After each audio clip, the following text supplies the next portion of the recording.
everybody. Yeah, you're live now. I'm live. It says I'm live. Hi, everybody. Can you just let me know as usual? I've got the lovely echo, but if you could just let me know as usual, you can hear and see me in the chat, please. Hope you've all had a good week. Got a very special guest tonight coming on. A few things, so it should be good. Should be good.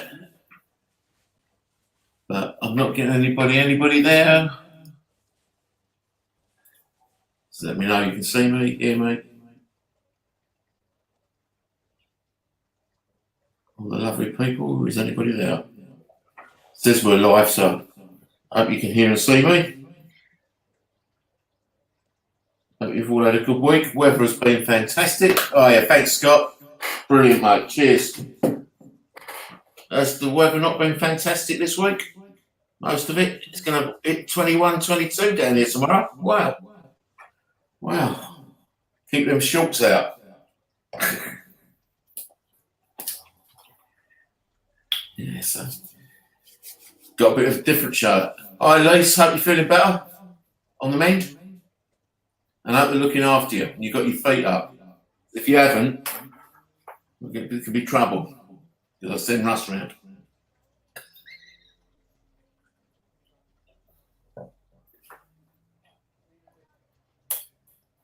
Really, Scott? Oh, it's been lovely down here. Bit horrible this morning, I suppose, but it really did perk up this afternoon. It was a lovely afternoon. I'm here. All right, mate? Comments. Yeah, I can see people. I can hear me. Poor things. Right, so that needs to come down. Hello, everybody. Hello. Join us. Come You can introduce me. Not yet, because we're not live yet. So I'm not live. We're not Okay. live. We're only live on the pre-back. Oh, I thought he was live. Thought Si was giving us a bit of a preamble. Right, so let me take the talk button off. Right, Si, are you ready? I'm ready, mate. This is going to be quite awkward because I've got two Si's. Yeah, well, just call me Si Fines. I'm going to remember that. Right, are you ready, Si? Just call me Uncle. Uncle Si. Uncle Si, are you ready? I'm ready. Si, are you ready? I'm ready. Put your earphones on because it'll go dead in a minute. Right, let's go.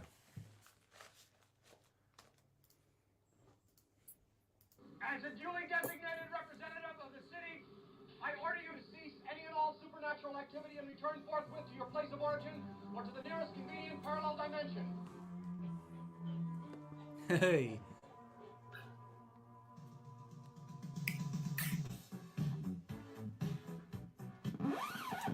Whoa. Just hold up 1 minute there. It's not who you're gonna call, but it's who you're gonna listen to.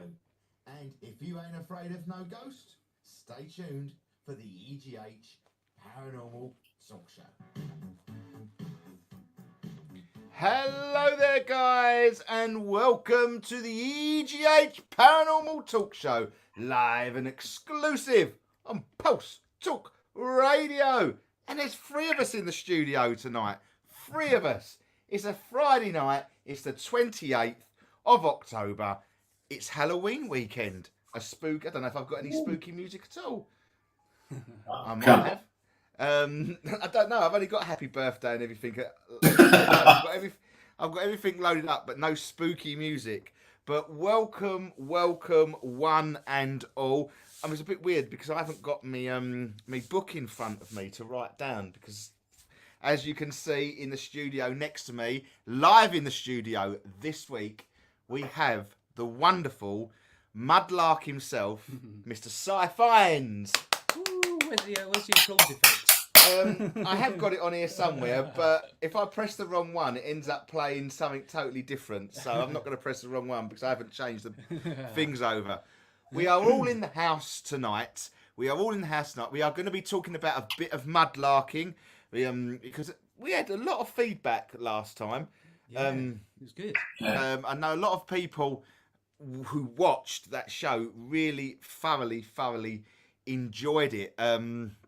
But what we'll do is we'll skip all the part of how you got into it Okay. and everything like that, because they should have been listening to the first one. Mm-hmm. And if they want to listen to that part, I know Si was on holiday, wasn't you, at that point? Yes.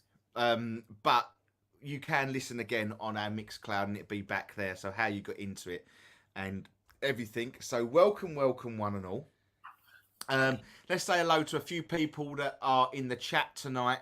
And if you're listening over on Pulse Talk Radio and you want to put your questions to Si, please let us know into the Facebook chat. And we are also on YouTube as well. So if you're watching on them, you can put all your comments over to us. Any questions you want to Si. This is how it's going to work tonight. All right. This is Si. Okay. The one sitting next to me is Si, and for tonight only, he's going to be Uncle Si for everybody in the chat. Or Uncle Fester. Uncle Fester, he's got the same haircut, hasn't he? But yeah, that's how it's going to work. So if you want to join us over on Pulse Talk Radio, you can do. Just let us know. Just head over to the Essex Ghost Hunters Facebook page, and we are live streaming on there as well. And please remember to share the stream as well. Let's say hello to people in the chat. We've got the lovely Scott Pollandine, Lisa Clark, Matt Spall, Heidi Hansen is all the way from Denmark that is tuning in. Alan Diprose, it's Kim. Nice to see you today, Simon. Yeah, good to see you. We've got a lovely. It's Christian. I'm going to say it right for the first time in my life. I'm going to say it right tonight. Good evening, Christian. Welcome to the show. And I haven't called you Kirsty or whatever I normally Christine. I normally call them. So, welcome, everybody. Please make sure you are locking in, sharing the feed, because we are going to be talking about a little bit something. But we have to address the elephant in the room. We do. It's Halloween weekend tomorrow night. We are at Sandwich Guildhall doing a ghost hunt. I do believe there is still just a few tickets left. It's So, free tickets. Three tickets left. The sign of the devil. Yeah. That's see, everyone thinks it's 666, but it's not. It's 333. Is it really? Yeah. Divide by 2. Well, it's 333. And why is that? I don't know, but it's the sign of the Holy Trinity, Oh, right, okay. the Son, the Father, and the Holy Ghost. Best get those tickets sold quickly then. So it's Exactly. less- Yeah. Or we might be calling them. Everyone thinks it's 666. But it's not. It's actually it's 3. It's all to do with the Holy Trinity and how the demonic work is. They go up against the Holy Trinity. So that's why it's 333. And I know it's 3:00 in the morning as well. That's the witching hour. Everyone thinks it's 12 o'clock, but it's not. It's 3:00. Interesting. It's Halloween weekend. So I'm going to ask you both. While we're in the two, Uncle Si, what is your take on Halloween? I think Why do you think it's called Halloween? I think it's just a date that's been put in there. Celebrate it, but I don't think it's any different to any other evening you go out and investigate, to be honest. But just my opinion. Exactly. That's all it can be. What about yours? All Hallows. Yeah. All Hallows Eve. Or Hallows Eve? But I'm not sure exactly what the origins are, but I know it's from All Hallows Eve, but I can't remember exactly why. All Hallows is also the name of a church as well, isn't it, I think? So, And an Yeah, origin it is. yeah, and a place. and a place. So, yeah, must be something to do with the turning of the weather and getting dark, Yeah, it's got to be. all coming together. Well, I'm going to look at the historyuk.com website, okay? So it's the History UK website and the actual true meaning, okay? Halloween, or Halloween, is celebrated across the world on the night of the 31st of October. Modern day celebrations generally involve groups of children dressed in scary costumes, roaming from house to house, demanding trick or treat, fearing the worst. Intimidating households normally hand over vast amounts of treats, from chocolates, sweets and candies, to avoid the dastardly tricks that may have been dreamt up over the little I don't know that word. So the origins of these celebrate, however, date back thousands of years to pagan times.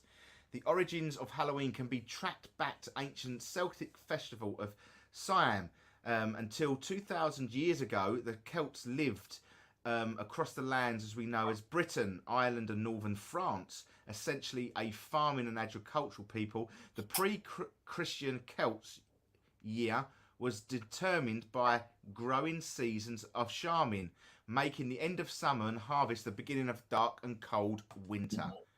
The festival symbolises boundary between the two worlds of the living and the dead.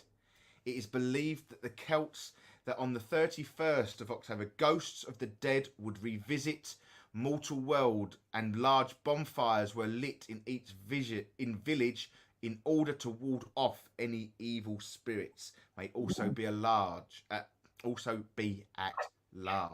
So it goes back. The Romans conquered much of the Celtic. It goes on more, but it's not really about. It just goes on about other things. But All Saints' Day was originally celebrated on the 13th of May. Mm-hmm. Oh, so it's moved a bit then. Yes. So it's a Halloween show, but with a difference. We're not really going to go Halloweeny because we do it every day of the week, I think.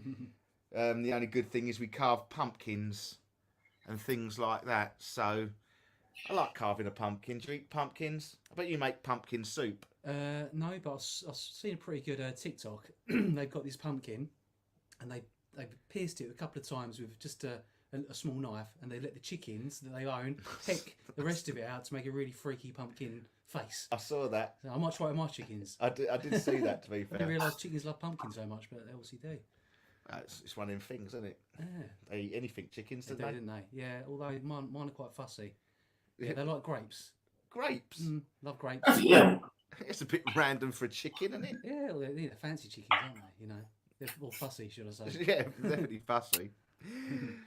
So that's the only bit we're really going to touch on Halloween tonight. Any spooky things, but let's just say, just before the show started and we was talking, that Simon had a power cut.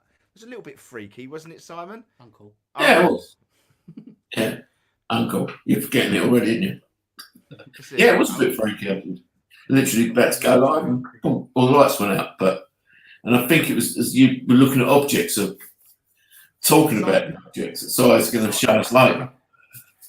So was just getting his objects ready. Yeah. So could be something to do with that, couldn't it? It could be. There's some freaky objects here. I'm just going to warn you. If there's kids watching, be careful. It's freaky stuff. Just to warn you. Just to warn us. Do you have a warning graphic up on there anywhere, Russ? Put it up. Put it up. You can't give me any more freaky stuff of anything, to be fair, than you give me this doll's head. Yeah, where is that, by the way? Has it run off yet? It's up here somewhere. It is somewhere because we used it a couple of months ago. But yeah, no, freaky. It's not in a lead-lined box now, then, no? No, it's definitely not in no lead-lined box. I got told off last night by a lot of viewers where I don't answer any questions on the chat. So if I please apologise if we get into any sort of form of chat and I don't answer any questions, I will go back and check the chat. Okay, and we will answer it. All right. Or I will. If there's a question. Yes. I believe in the original meanings, like what you said about pagan times, the whole candy thing, chocolate thing turned into a money-making scheme. I don't want to say it, but it's very American. Yeah. Slightly off topic. Have ever you been to Harwich Fort? Okay. I'm off there with my brother on the... Yes. Scott. Go for a ghost hunt there. Yeah. I was there at the time, wasn't I? Yeah. A really good museum, actually. Yeah. Really cool. Really good place, actually. They keep it really well. The fort, don't they? It's really well kept. And yeah, it's quite active. It is quite active. It's all I'll say to you, Scott, is whatever you do, do not take your coffee into the chapel.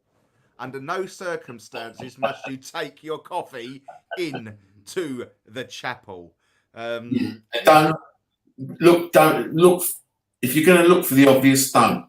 It's not always the obvious, Scott. Go for the have a walk around the moat outside. That's what I will tell you. Look everywhere. Yeah. Look everywhere for it. Look everywhere for it. Clement, I can't say that second name. I do Marashi. Marashi. How do you tell whether it's a power cut? Well, you don't. We was just mucking about. It was just a bit of a power cut before the show started. So we just put it down to something that was just a bit of a coincidence, but you never know. What does that come up? Yeah. Something's just come up on connection is unstable my end. I do apologise. So if you do look, once again, we start talking about the haunted objects.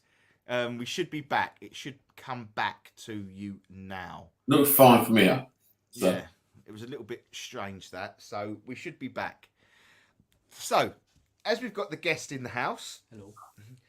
So, from the last time that you have been here Mm-hmm. or on our show, Yes.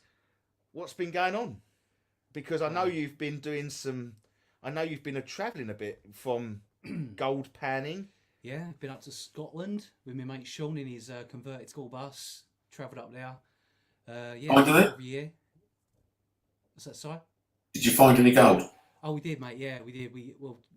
It was funny. Sean got about a gram of gold, which is quite good, considering he was only there for a couple of days, and I had, I don't know, about half a gram, but I had the biggest flake. So I don't really do much gold panning. It just makes a nice change, you know, because obviously mud larking every weekend, treasure hunting. I suppose gold panning, gold hunting is a form of treasure hunting, and I love those shows, or Gold Rush, and all the misdemeanors they get up to. So I just wanted to try it, and we got a friend as well that's shown us a few locations. So we fast tracked to the good spots because last time we tried it, it was we get better every year. We got like double the amount we got last year, which is just like they're doing Gold Rush. They're trying to double their weight each year, but it's just nice to be out in the open air, getting away from stinky old London and doing something up in the Highlands of Scotland, and yeah, it's fantastic. But also, I've been to I think I've been to Plymouth as well since I've been here last, and we found cannonballs the size of your head on the hovercraft with my mate Steve. That was fantastic. It's a And hovercraft back working, so. Yeah, it's still working. My mate's moved down to Cornwall at the moment, so I'm going out with another guy called Mark and a few guys based in Kent. But obviously, when someone's in Cornwall, you don't see them as much. But we're still endeavouring to go out as much as possible. But now obviously the weather's getting a bit bad, so we would go out as much as we normally would. And Steve's a busy boy at the moment, but yeah, the hovercraft's fine. It's sitting there waiting for us to use. But in the meantime, go out with some other boys and do other things, and you know, it'll be there. It's always there. But yeah, going on the hovercraft is fantastic. Went out the other weekend, found a few bottles and bits and bobs. But yeah, you can find stuff without one. You know, you can go out walking on the mud wherever you can. If you've got a river near you, go out and have a look. Is what I say. Got any old bridges? Go underneath the old bridges. You know, if you've got a metal detector, even better. But yeah, this year because of the drought and there's so much heat, there was obviously not a lot of water. A lot of the river levels fell. I didn't actually get to go out as much on other rivers. The Thames, unfortunately, always stays the same. It's the same levels regardless of the weather. So people say, "Oh, was the Thames dried out?" Not quite, but the levels drop a bit. But yeah, if you ever get a heat wave and you want to see what's in the rivers near you, jump in. Especially in summer when it's warm, you can see there's some interesting stuff in rivers. And have a good time as well. Good splash about, and you never know what you're going to find. So yeah, if you can do it, crack on. So, well, me and Si have been mudlarking with you. Yeah, you've been out. We went to Canvey, didn't we? We went Canvey, just off of Canvey. Yeah. I've got all my bits on my desk at work still. Oh yeah. Yeah. Oh nice. Still got all my Oh bits. yeah, and you went to you came out with this in town as well, didn't you once? Yeah. Yeah, I remember that. I've got a little bottle and Yeah. my little musket ball that sits on my desk at work. There you go. Yeah, so you can be a complete novice and still find stuff. Yeah, Somewhere I've got some shrapnel. Somewhere here, actually. Mine's up on my shelf, my Oh, haunted shelf Was that up from, there. Was that from Canvey? Yeah. Yeah, the shop from Canvey. Yeah, good spot, good Roman spot as well, Canvey. Now, one thing that, you know, we've tried to sort of tally into this year, but it seems to be every time that we've tried to get it to happen, we've either been at an event or so forth. Mm-hmm. You've got an old airfield, haven't you, that you've been doing? We have, yeah. That's where we done two metal detecting rallies.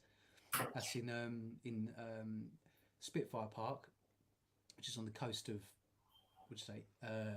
West Cornwall, Perranporth, RAF Perranporth. So yeah, there's been lots of fatalities there because it was, you know, there was lots of inexperienced pilots because they just couldn't find find people quick enough to fly them. And when they first started producing Spitfires, they weren't mechanically perfect as we think they are. Back then, they used to run into engine trouble, and also the weather at Perranporth was really bad. It was windy the first year we went, so you can imagine trying to fly a plane back into the airfield. They nosedive and have all sorts of trouble. So, as sad as it is, there's probably a lot of. I imagine you'd find lots of activity around there. All the old bunkers still remain. All the old Spitfire pens. There's lots of architecture still there that you can actually go in, and there's a couple of tunnels as well that they would have spent a lot of time in. So, and you were talking about you weren't too sure what the weather was going to be like, because you don't really want to spend, don't want to take people out and it be, windy and rainy. But there's lots of places you can actually tuck away. And Sorry, we go to Wales, mate. Yeah, but are you outside? Well, yes, one day we went around this quarry and it pissed down all day until we got back to the car and it stopped raining. Oh right, yeah, exactly. So yeah, if you prepare for a bit of bad weather, but then it was a glorious that weekend. The second one was lovely. Yeah, a bit of wind, but nothing you wouldn't be happy just walking around in. Like I say, the place is like 200 acres wide. It takes you about I think it's 5 miles route if you used to walk all the way around it. It's huge. It's still an active airfield as well, so we had to wear high vis detecting on the fields. Oh really? Yeah, but then that's because we was in the middle of the airfield. If you go around the perimeter, you can that you're allowed to walk around it. So if you want to go there one day, I'm sure the owner will be happy to accommodate. Are you looking at doing any more rallies? We might do. Yeah, probably. Yeah. Next year. Yeah, well, he's talking about having the fields fallow for a year, so we might go back and do another rally. But even without us, there's still they've got a campsite, so you can camp if you want. They can take motorhomes, or there's local B&Bs, and on site there's a cafe, 9 till 5 kind of hours, and toilets and showers and stuff. So you don't have to rough it, and it's an interesting place regardless of what's there. Any good finds? There was some nice finds. We had cat badges, as you might expect, lots of military stuff. Lots of ordnance. I found a little sliver of silver. Nice military buttons. Lots of military stuff, as you can imagine. It was, and it was really the point of it as well was trying to get other people that have never tried detecting to have a go. There's about 50 or 60 people, not too busy. Loads of land. Coins come up. Yeah, it was good weekend. I remember watching one of your videos on it, and you did a competition where they found your tokens. You did some hidden tokens. I thought that was quite a little thing to do. Yeah, well, LP Metal Detecting sponsored us. They gave some prizes. It included a really nice metal detector and finds pouches and pinpointers and all that stuff. And for one of my videos, I found loads of lead tokens, and basically what they are. In about 17th, 18th century, they didn't have much small change because the mint was being a bit stingy. They'd rather put their money into war. So people on the street didn't have much change. They only had silver. So the local inns and butchers and all the places you can imagine produced their own tokens for small change, and we find them today. And I decided to make my own ones out of copper, but using my own branding. A bit of a trowel and another logo and Tower Bridge on 3 or 4, 5 whatever different designs. Made out of copper though. It's not lead because lead can be dangerous, poisonous. I made a few extra and scattered them in the field, and they was all found. And people, if you found one, you not only got the token, you got a little prize as well. I think it's a great idea. I thought it was a really cracking idea. There was a young, wasn't there? There was a young little boy that I remember him watching the video, and it was either his first time or. Yeah. There's lots of newbies and lots of kids as well getting involved, which is great because the hobby needs to pass on, otherwise you lose all the history. So it was, and there was plenty of. You think it's all middle-aged men, boring old farts, but no, there was women, mums, kids. You say that there's women, you make it sound like it. Detecting. Women. Well, there's Anyone who wants to go metal detecting, there's women. Don't know where to go with that one, do you? Well, no, not really. No. I mean, there was kids. Well, there's a broad range of ages and stuff. Is what I'm getting at. So nice mixture of people, all lovely people as well, and we had a good time and spent the evening in the pub. So just with your metal detection and things like that, it's really nice. And obviously with sort of the cost of living crisis going up, this is something that you really, once you've got the outlay of your kit and everything, it's done, isn't it? In terms of cost. Yeah. Yeah, I think so. Yeah, well, I mean, you can go mudlarking in, you know, if you go to the Thames, you obviously have to get a permit. Yeah. That's 90 quid or thereabouts for 3 years, and then that's all you have to pay. So you can go down there and enjoy a hobby with a very minimal outlay, cheaper than, you know, lots of other hobbies that you need not equipment for. You might need a pair of wellies and a trowel, or just a pair of wellies, but yeah, it can be a cheap hobby. And like you say, detector, they range from sort of, I don't know, 250 upwards. So yeah, it's just like anything. How much you spend on a mobile phone, you know, things like that. So if you've got, if you can get one, but then I think detecting is slightly different to mudlarking in respect that, like, yeah, with mudlarking you just need your eyes. Just go down there, and you can go to various rivers as well. I think you need permission to go to other rivers. I should say that just in case anyone gets any trouble and points at me. So yeah, if you do know of a river, and see if you can get some permission to get in, and then see what you can find. Or you can go onto the beaches. You know, there's places that have got things lining beaches that you can go and find. So yeah, it can be quite a cheap hobby. So yeah, give it a go. Why not? Why not? Yeah. I know it's something that we've trying to arrange, and we've always wanted to do sort of like a Halloween event, sort of where you always sort of said about whopping, haven't you? And yeah, you need to come do that because that's where Execution Dock was, somewhere. No one knows the exact location of it, but yeah, they would hang pirates and anyone caught treason, and especially on the seas. Sailors that had been mutinous, they would bring them home. Anyone caught stealing, that sort of thing, and they'd hang them, whopping for something. Just to make sure they were dead, and leave them hanging there as a warning to others. But yeah, somewhere along Wapping that's happened. And if you go outside the prospect of Whitby, they've got a gallows, Hangman's Noose. Obviously, it's not the original, but just a nod to what went on there in the past. An interesting area. Yeah, it really is. Simon is giving us a bit of a funny look. So I'm just, Simon, are you there? Yeah, I'm here. Yeah. Where? Can you hear us? Yeah, it just changed. Yes, because we're just having a bit of technical difficulties where people can't hear us. So I've had to sort of switch our audio over to a different setting. So it may sound different for everybody, but can we just make sure that everybody is hearing us okay? Can you all hear us, guys? It may sound a little bit tinny for everybody, but you may get a better sound. So just let us know in the chat that you can hear us loud and clear. That would be great if you can. We should be all right. I'm sure. Could hear us. It was fine. The young sire who was quiet. But can you? Yeah, it's all good now. That's all I need to know. All good now. We're all good back on. Sorry about that in mid-flow. I just saw Simon's face go a bit funny. Well, it's Halloween. You can expect a few ghosts in the machine, can't you? A ghost in the machine. That's a good one. We've switched over to Bluetooth, so we can hear the pure golden tone. Thank you, Christian. Thank you. To you too. So, what is? I don't know if I asked you last time. What's your favourite find? Let's split that then. What is your favourite find mudlarking? Yeah, still tricky. Probably either it's either the complete Roman pot that I found when I was out with the hovercraft lot. Pulling out a complete Roman pot out of the mud was a buzz.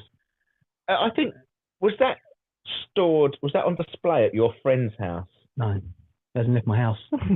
No, because we saw a pot, didn't we?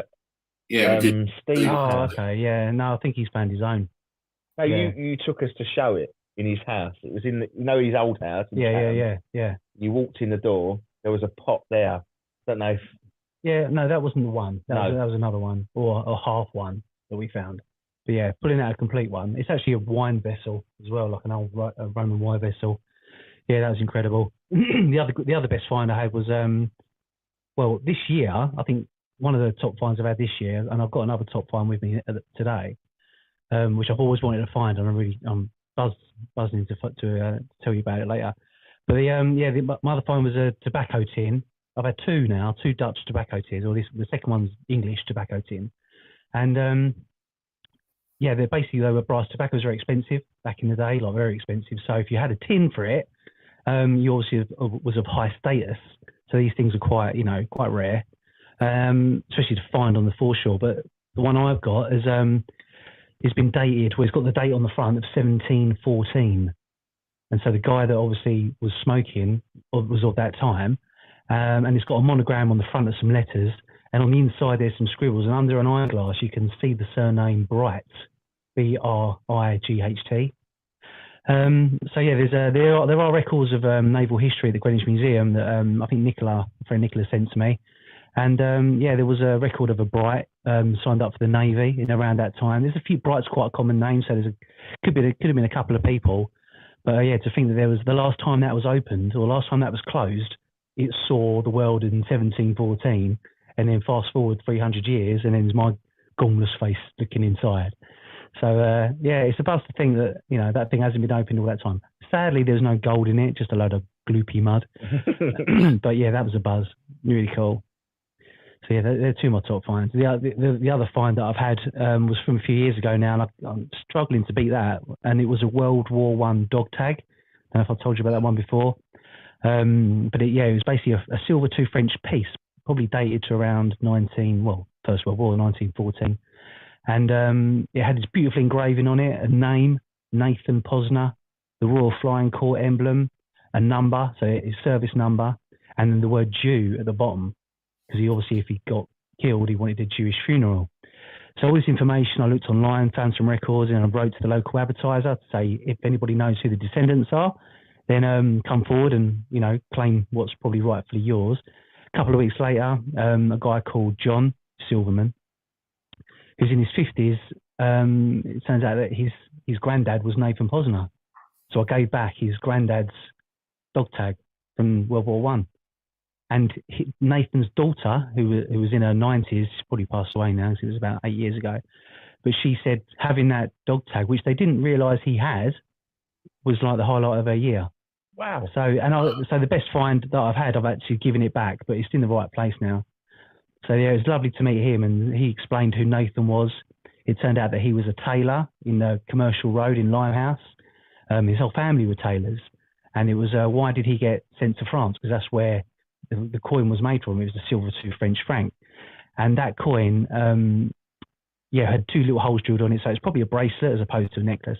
But he was a tailor, so we think that he was sent there to help build the planes, because he was a tailor, and lots of the planes, the actual outside canvas, would have had to be made by a decent seamstress or seam master, whatever. So we think that he was there helping create these planes, because it was the inception of the very first planes to help with the war effort. So, and we've got a photo of him as well. So very rare do you find something you can actually get a face to go with the find. It wouldn't happen with a very old find. You'd never be able to find any photographs, but something, just over 100 years old. Luckily, there's photography available, and it was good to see the guys. And luckily, Nathan did survive the war and World War II, and he lived to an old man. So, and how it ended up in the Thames, that's like a lot of these things. How do they end up in there? Especially something as a prized possession like that, because it's beautiful engraving. It's not done by a machine. It's all done by hand, and there's not a thing wrong with it. You look at it under a little glass, and it's absolutely perfection. So beautiful little find. That's amazing, really, isn't it? How that's all come from all them years ago back to the family. Yeah. I'll put it to you, Simon. Just do you think spirit played a part in that? Sounds very spiritually, doesn't it? It does sound very spiritual, and that was going to be a question I'd ask you. Have you ever picked up an object and you thought, holy crap, should I be handling this?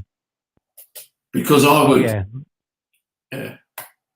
So I think of course. I mean, you get a buzz when you handle these objects, because every object contains history, and someone has either made it or owned it or used it, and then somehow lost it, whether by intention or mistake. So there's lots of potentially. I mean, whether you can actually feel what they were feeling, but you can definitely. I mean, if it's a valued item, then you can definitely empathise with that person and think, oh man, you know, if you find like a hammered coin that would probably been a week's wages, you know, back then when it meant a lot to the person's family, you kind of think, oh bloody hell, he must have been, or she must have been gutted to have lost that. And then there you are finding it with a metal detector, which if they dropped it in the gloopy mud of the street, you know, walking by, they would never have found it again. You know, we're lucky to find the car keys if we drop them. Yeah. You know, imagine trying to lose a little coin or a ring or something like that. So yeah, there's you might find a few emotions when you see some of the finds I've got to show you. Oh, interesting. You feel right, when you go down, yeah. When you find something like that, and you pick it up, do you sometimes think, should I be picking this up? Because have they not put it there, never to be found? Yeah, that's a good question. I've never felt. I've always got to pick it up and examine it, whatever it is, to see what it actually is. And obviously, sometimes it's caked in mud, so you don't have much of a choice but to hold it. But I've never felt the need to leave it behind. The only times we do leave stuff behind, which maybe for one reason or another, is there's lots of Indian offerings down there. So obviously Hindus, etc., they make their wishes and prayers and they drop items in the river. And often we come across statues and other bits and bobs. So you kind of sometimes feel out of a little bit of respect. Plus, what are you going to do with the thing after? Sometimes though, there's some beautiful objects, really nicely made Buddhas and, you know, Indian gods and things like that. So I think if you're going to respect them in maybe like in the garden or something like that, then I think they would be, respected that way, you know, to present to people, and it maybe even educate some people to other religions and say, well, this is actually, you know, an Indian offering. It's this god Vishu or, you know, one of the other ones. And people about it, and into some Hindu people as well, and they're happy for us to take the objects, things like that. But sometimes we do leave those out of all the objects. But yeah, they say once the actual the praying process is finished and the prayer's gone, then they don't feel any problem with us taking them, as long as it's done respectfully, of course. And yeah, so apart from that, no, I'll take everything. So I've gone a bit quiet again, Russ. I don't know if you've changed. I've changed the settings because I can't really hear you. So I'm just gone to a different microphone. So Okay, no problem. went really tinny. I didn't like it. So Si, just speak up a little bit. All right. Okay. That's better. I just wanted to go back through some questions. Deborah Pitt did an investigation at the prospect of Whitby. Oh, good. Brilliant night. And Deborah, and I watched you when you found the pot. Yeah, that was a special moment. Yeah, I was overcome by sheer shock and blessings, really, because there's acres and acres and acres of mud, and a lot of it is just winging it because we don't know where everything's going to be. So there's lots of times you go out, you don't find anything. So it's, you know, it can be hit or miss. But yeah, when we found that pot, it was, or when I found the pot, it was, yeah, a real blessing that day. I do feel lucky. But then, you know, if you got to go out as much as you can to put the odds in your favour.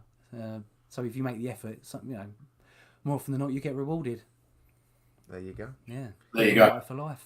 Yeah. The more you work, the more you get rewarded. Well, let's crack on with our first object then. Let's go for the first object. What are we going to go in? Do you want to go in deep or do you go in light? No, let's build it up. Build it up, okay. What's your favourite going from your not say your least favourite to your favourite? Okay. All right. Let's start with a. That's my least favourite. It's probably the most recent find, but I think you'll really like this. So it's Christmas Halloween all rolled into one. Do you want to open it up and you can tell me what you think it is? Well, I'm going to open it up first. And I'm Very small, first one. If you remember, Si, we did a seance, didn't we? And if we remember rightly, that we did a seance with Simon's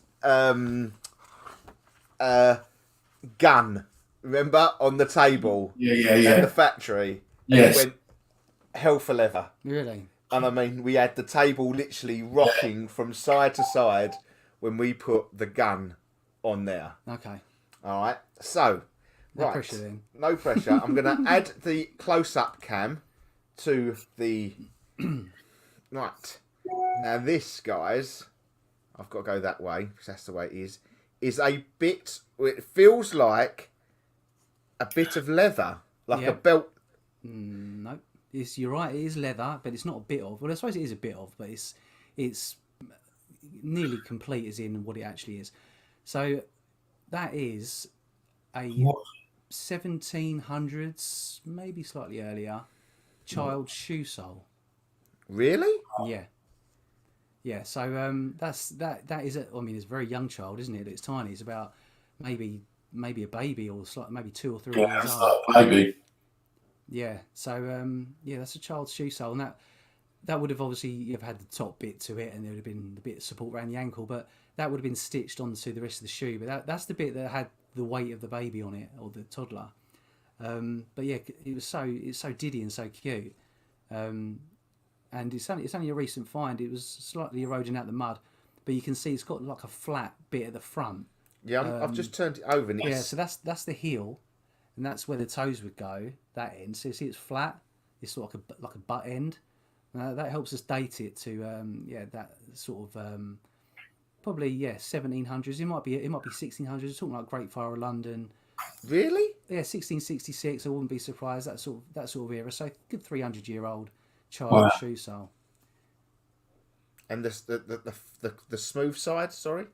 Well, that would have been the inside? One side would have been the inside, and one side would have been the bit touching the floor. So you got so obviously the child either grew out of it, or maybe they ripped, or more likely they probably got it stuck in the mud and they pulled the foot out and left the boot behind. Yeah. And now it's been stuck in there, for the best part of 300 years. And you could just, there's a bit of green on it, and that's where it was eroding out. And yeah, I can see that was the surface bit. So that was a bit that was sticking out, obviously to the air, and the rest of it was just buried just an inch underneath. And, so now the story is like, who was the child involved, and the story behind that. It's, we find quite a few shoes, as you can imagine. It's the most, probably one of the most common things you you wear, isn't it? Apart from the rest of your clothes. So but to find a kid's shoe isn't as common as you'd find adult shoes. So that's the first one. I'm sitting here holding it, and I honestly don't get a nice feel from it. Well, I mean, there was a lot. This is Thames site. Yeah, these are all Thames finds. All Thames finds. I mean, there was lots of infant deaths. But, the average age in the 17th century wouldn't have been much over 40. When you think about lots of kids that were, perishing early because of all the diseases, and lots of, men got sent to war and all the rest of it. If you made it past 50, you were an old man. So, child mortality was, not great. It's giving me a headache. I don't like it. Headache. Pardon? It's giving me a headache.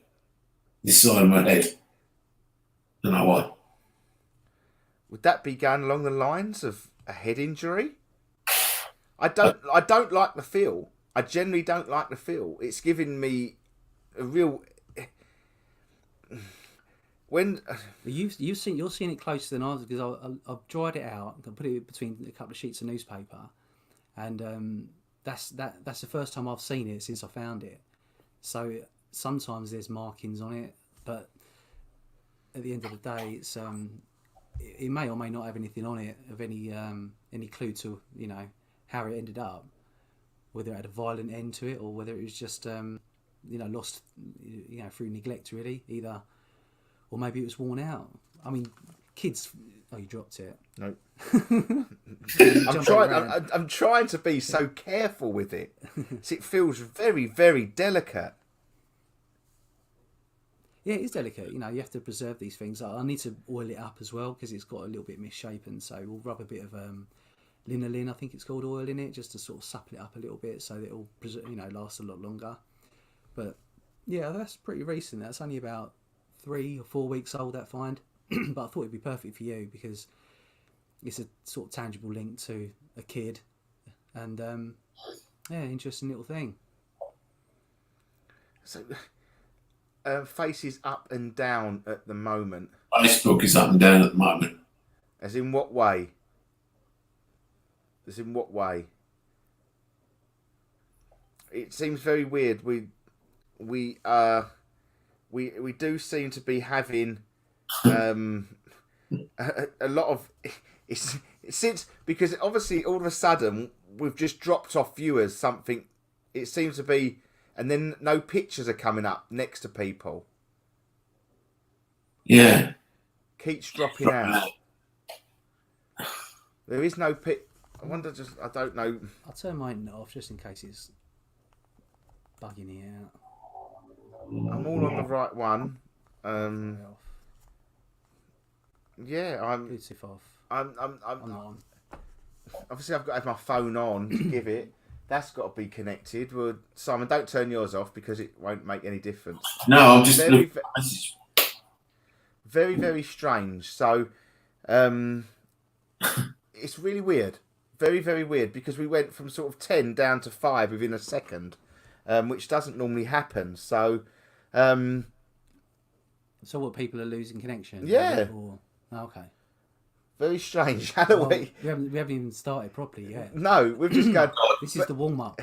This has definitely got something. Whether it was illness, I don't know, but definitely, yeah. Very odd. Honestly, I'm getting a very, very weird feeling. Yeah, it's weird. A lot of the pages on the web are dropping in and out. So there is something definitely going on. Something is definitely freaking out. Right. And it's since the child's shoe Things has been coming out the brought back, yeah. It's a child's Oh well, shoe. if you wait till I show you the rest of the files, you'll probably have a complete blackout. But I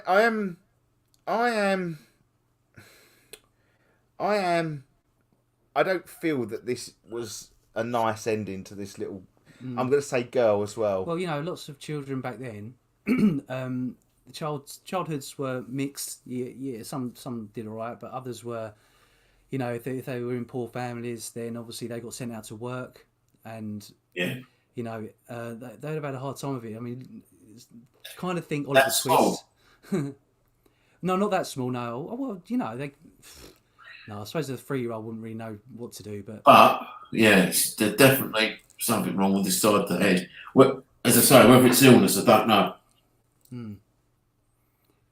Got a lot of people are saying Facebook is struggling at the moment.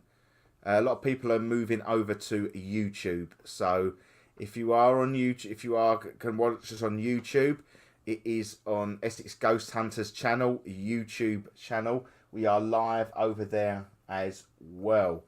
So have I broken Facebook? you could have. You could be a claim to fame here. You've definitely brought something in. I'm telling you that. I won't be welcome back. But no, it feels a bit weird. Okay, well that's a good. And I think diagnosis. I do think this was a little girl. Okay. Yeah, so it looks like it's the left shoe as well, whether that makes any difference or not. But just looking at the way the imprint goes. But yeah, sometimes we find, I don't think I found one myself, although I might have done actually. But sometimes we find shoe soles with actual imprints, you know, like your own trainers, you know, you get your own groove in, and you've got toe prints when you when you use them for like a year. Well, obviously these guys use them for as much as they could. Might have only had one pair of shoes. We often find the imprints of people's feet in the leather. Wow. So that's a real personal touch, you know. It's crazy. If there's anybody at home picking up anything on this, pop it in the chat. Okay? Because obviously, look, Simon is away from us and he is still picking up. So if you are feeling anything, if you do feel that, you know, there's a child, a name, a date, an age, throw it over. You said left footed. It's the left side of my head that's hurting, which is really weird as well. Sorry? Just said it was restored on there. That helps. came up underneath the browser. Really odd. Really odd. Something is going on. It keeps dipping in and out, doing the okey cokey, turn around. That's what it's all about. But hey ho, let's just keep it. Let's keep the show going. How's Pulse going? Is that Yeah, still... well, I'm hoping so. I'm hoping so. I haven't got anything to say that we're off air. Hopefully we should be okay. We should be okay. But no, for everybody over at Pulse Talk Radio, it's a bit of shoe leather. It is very, very old. You can feel it. You can feel Very the small. energy. Very small. It's what, 4 inches, Yeah. if that, by about an inch wide. Lovely little bit of. I definitely feel it's a young girl. I don't know why, but it's definitely with. I feel it's like a Catherine name, and I do feel that it was a Smith, but with a Y. Smythe, would that be Smith with a Y? Catherine Smith, and I do feel that she lost her life in the. And I don't think she lost her life. Further up the Thames. Gonna get a drink. Okay, further up the Thames. So it's definitely a weird feel. Okay, it's a weird feel. I would say I won't say necessarily a nice feel, but it is nice. Lisa, So I'll get slightly different. go for it. I get slightly different that they couldn't afford to bury her, so she was put in the river. She died of an illness, if that makes sense. Something like longs of back then would have been loads of different illnesses, wouldn't there? Yeah, and then she was, because they couldn't afford to, they just put her in the river. That's how they said goodbye to her. Well, there was actually a full skeleton of a young girl, older than that, but it was discovered by a friend of mine on the Thames. He found her skull, and it was later all exhumed, and I think that dated to around late 18th century. So it can happen. I'll hand that bit back to you safely Okey-doke. and out of my way before I drop that bit. It would be weird if all these little bits moved on and linked into each other. A lot of people, Lisa said she's been getting pain in her head as well. Must be the internet again. It must be an internet thing again. I don't know if we are currently offline. How that is working, who knows? It could be dipping in, out. I think YouTube is the way to go by the look of it. I don't quite know what's happening, but it's the anything. I think the internet may have dipped out. I'll just make sure it's just only. It might not be. I think it could be. It could be Facebook that is the issue. Okay, I think it could be Facebook that is the issue. So if anybody's having any I can't load Facebook up, but I can load different web pages up. All right, so I do believe it is a Facebook issue that we are having. So please, if you are having issues on Facebook, please head over to YouTube or listen to us on Pulse Talk Radio. Okay. Tom's got no problem with Facebook. I've got no problem with Facebook. It's okay on my phone, but the computer is not loading up. But YouTube, yeah, it's the same here. Fun enough, it's the same here. Yeah, the whole of Meta is in and out. Facebook, Insta, WhatsApp. That's Again. Well, we had WhatsApp was down the other day, wasn't it? Yeah. For the whole morning, or for a few hours at least. Stopped the world, didn't it? Yeah, everyone's panicking. It's like that especially in the UK, it's like a bit of snow on the ground, isn't it? You know, can't go to work. We haven't got WhatsApp. Yeah. What do you mean you can't go to work? Well, I can't tell me boss. Say if I get stuck. It's dangerous about WhatsApp. It's a crazy world out there about WhatsApp. There's riots in the street. Yeah. Look, there's a technical error at the moment with Facebook. Okay, so if it may be may just be a computer thing, because I know it says I've got no problem. It's okay on. Least we're saying it's okay on my phone, but not on the computer. It's not loading up, but YouTube is okay. So please, guys, if you are listening, if you want to join in the chat, please head over to YouTube. Stuart, you know, that actually went through my head. That went through my head to blame Elon Musk, because obviously taking over Twitter today, I think we're going to see a massive change in Twitter, don't you? Well, hopefully they'll clean up a little bit and get rid of all the trolls. I don't think that's going to happen. I think he's going to open it up to the lot. Yeah. I think it'll go, not to say it'll go, I think it'll go backwards.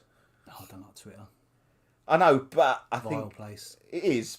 But, you know, it's going to be one of them, Mr. Trump is coming back on, I've heard. So, you know, make America great again. So, well, good luck to him. Yeah, so He wanted to back out of the deal, I thought, Elon Musk. I thought he realised it was He went back in though, didn't yeah, he come back in the penultimate Yeah. final sort of. It's Yeah. one of those late night drunken purchases, and he woke up the next morning and thought, "Oh God, do I really want Twitter?"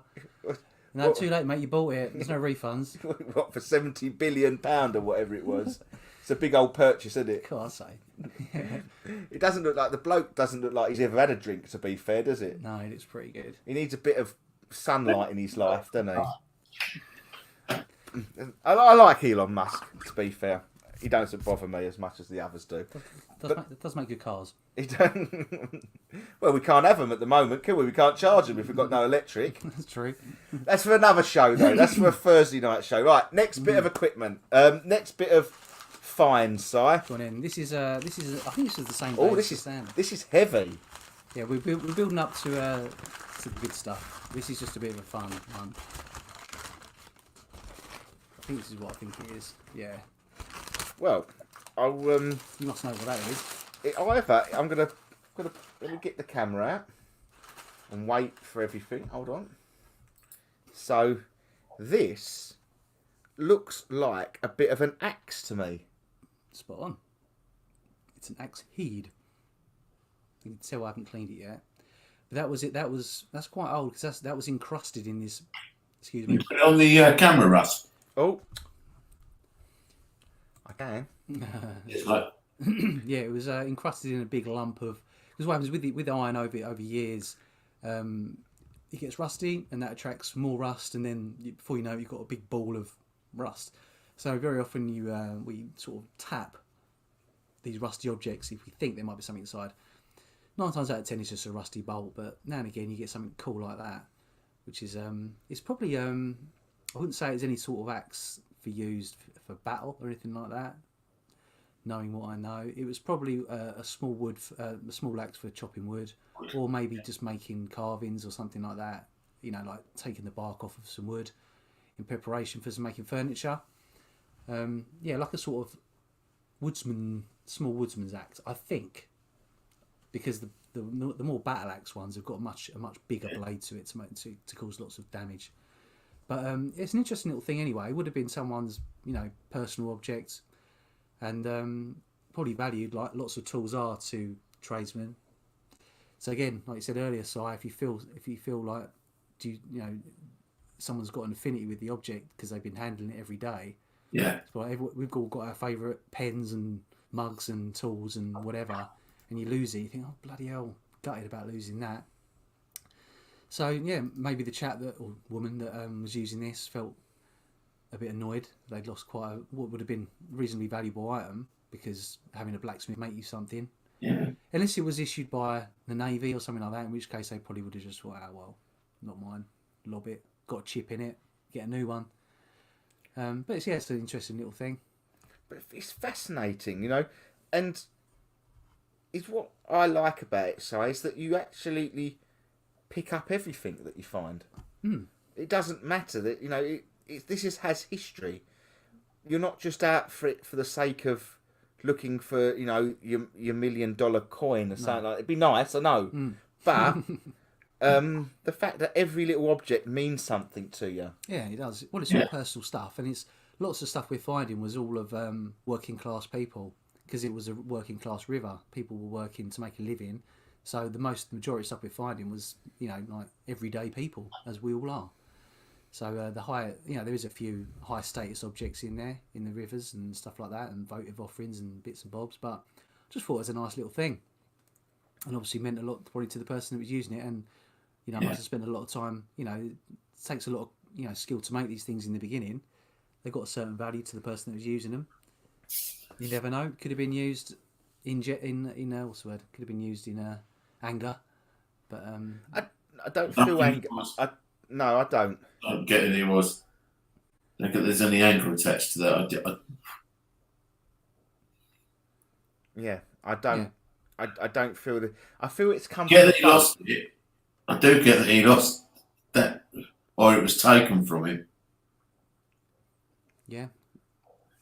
Sometimes what might have happened is if he was swinging it and it came out of its socket and it flew away, you know, because we'll be putting a lot of force behind these things. If the handle broke and it snaps off and pinged off, he might have lost it over the side of a boat. In a million ways he lost it. Could have left it behind. He got swept off the boat, or fell off a jetty, fell off a wharf, or it might have had some damage to it, and he thought, oh, I've been using this now for ages. Time for a new one. Yeah, he might have sharpened it 1,000 times before it lost. I feel it come from a boat. Yeah, there's a good chance of that, because there's lots of shipbuilding, shipwrights. We find caulking tools. They use caulking tools to repair the gaps between the timbers of the wood. Yeah. They filled it with like tar and rope and things to make it watertight. I don't think he was English. Yeah, well, the Thames has, you know, been used by I people feel from Dutch. all over the world. Yeah, Dutch. They had a very strong Dutch. What's the word? Population, and when we weren't fighting them, there's a good chance we were friendly with them. Yeah, if we weren't fighting. Or we might have bought and traded with them, so it might have been made in another country. Although we had quite a good blacksmith over here, we had good steel, good blacksmith. So, yeah. It must have been. So, just, you know, I'm going to have to put the camera down just for a minute, guys, and just remove you from the close-up camera. So I'll put it on my own camera just for a minute. So this, how would that have situated? Would that have been the brake? So would that have been one side of it? So that, yeah, the actual handle would have been about there, and probably would have gone either side of it, or that would have slotted into it. So it would have had a hole into the handle, like so. Yeah, that's what I would have thought about it. Yeah. Yeah. Something's come off the end, doesn't it? Though it has snapped. No, that's probably like it is. They probably would have used that end as well for like tapping in bits and bobs or knocking things off, or you just using it as a blunt end. But yeah, the business end was the. And do you know what? It's still quite sharp. If you run your finger, if you touch it, it's still sharp. I don't fancy going down A&E, to be fair. It's I not that tetanus. sharp. It's not razor sharp, but it's, no, but it will cut you. It will cut. It will. That's all I need is a bloody sit down A&E for freaking tetanus injection for the night. No. Oh yeah. No. But no, I like that piece. That's definitely different. Different. Definitely different. Not bad, that one. I do, but I, as I said to Simon, I don't, and the both sides, I shall say, not English. I think he's Dutch. I think the energy it was held, it was Dutch. Well, there's a good chance of that. There's lots of people coming in from all over the world to the Thames. We were trading with all manner of countries. Dutch we were mainly fighting with, as were the Spanish. But then we did trade with them when it was peacetime. So maybe we hired some personnel as well that worked on the Thames, or people were coming in, trading, and then leaving again. And in that time, they might have got rid of stuff, or things got thrown overboard, things got replaced, repaired. Yeah, it could have come from anywhere. We just don't know. You, Si? I think he lost. I think he actually lost it, because I get quite a good feeling that somebody's picked it up. He's lost it. Yeah, I think he lost it, or it was taken from him. I don't think he threw that away. It's weird they could pick that energy up from that. Don't think he threw it away. As I yawn there, quite massively. Sometimes I do forget that I am also streaming. Sometimes I just... Oh, it seems like we're back up and running on Facebook, but very, very sporadically. It doesn't look all great at the moment, but hey ho, we're still broadcasting. All right, you want to see something else? Yeah, let's see something else. All right. This is number 3 now. This is the object of the 3. Oh, okay then. I'll give you Is this something 3 or 3? I'll give you, This is object number 3. Oh, is there any more after it? Yeah, We've got 6. we've got 6. He's bought 6. Sign of the devil, 666. Hold on, how many have we done? 2. 2. Liver and yeah. the axe. Yeah, we've got 4 more items. So we're plodding through. Okay, so as it's number 3, I thought I'm gonna bring out some big guns. Now, my mate Matt found this, Right. and he didn't really want it, so I said I'll take it. Is this the best bit? Well, no, there's loads more. They're No, all but the no, best bits. if this I want to say the best bit for last. Whatever you okay. feel is the best bit is for last. Oh, okay, well, they're all good. They're all of equal measure. Well, we'll go with something that I think maybe not. Oh, I almost swore there. We would have made all right, we'll go with something else. Another piece of rust. another piece of rust. Again, this is not my find. My friend Stefano found this, and he gave it to me. I don't know why he didn't want it, but I thought, well, if you don't want it, Are they getting feelings from it though? That he might have done. He might have not. yeah. wanted So it. this is what I'm saying. All right, so If I was to go down there and pick something, Broken. find something like that, then yeah, I might be giving it to Russ. hold on. Yeah, it's quite a good job that I'm doing this. Can you see? I'll put Hold it. on, I'm I'm going to gonna- put it vaguely back together because it was broken. He broke it. Stefano broke it when he tried to knock the rust off. There you go. Something like Is that That. the right way up? yeah. Well, I can see what it is. It's done, isn't it? Yep. I haven't done any research on this, so I don't know what age it is, where it's come from. It's probably not. Well, I don't know. It could be early. I don't know, around 1900, 1930. I think it's probably real by the weight of it. But yeah, he tried to knock the rust off like I did with the axe, but instead he snapped it. It was hanging together for ages, and then it finally just gave up the ghost. I'm not sure what restoration I can do to it, but Look at it. yeah, it's an interesting little pistol. It is. Rusty pistols. And it must have some age because of the amount of rust that's on there.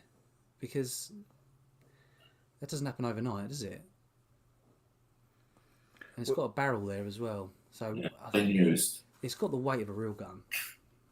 We can see I'm assuming that would have been the bit that turned. Yeah, it's like a look- revolver. Yeah, that's what I was. Yeah, I was trying to Yeah. think of that. Yeah, but it's just so heavily encrusted. Whether it'll ever be cleanable, I might just leave it like that. I think if I try and repair it, it's going to fall apart even more. But it's interesting to just to admire as a piece, and whether that thing had done any damage. I mean, it ends up in the river. People want to get rid of stuff, so what do? You know, get rid of any evidence. Or you brought it back from somewhere and you realise that was a bit of a daft thing to do. I've got kids in the house, or the missus doesn't want it, or the husband doesn't want it, and they lob it in the Thames to just get rid of things. It's a nice waste disposal unit, the Thames. A lot of gangsters, and you know, we find modern knives that the kids have thrown away.